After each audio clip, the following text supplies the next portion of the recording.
je voudrais que tu me racontes comment fonctionne un aqueduc.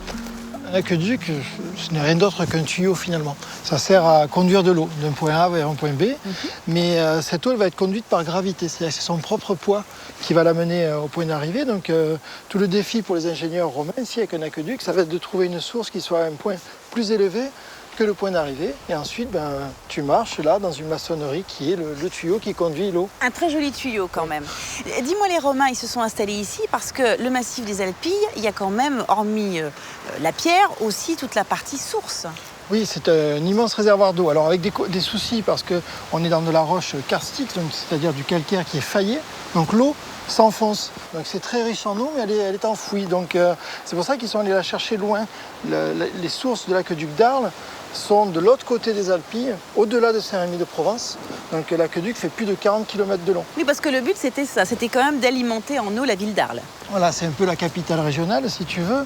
Donc il faut que les Romains, les Arlésiens, puissent avoir accès à de l'eau de boisson et à de l'eau qui coule en permanence. Il faut vraiment des sources pérennes. Alors là, on n'a pas un aqueduc, mais deux.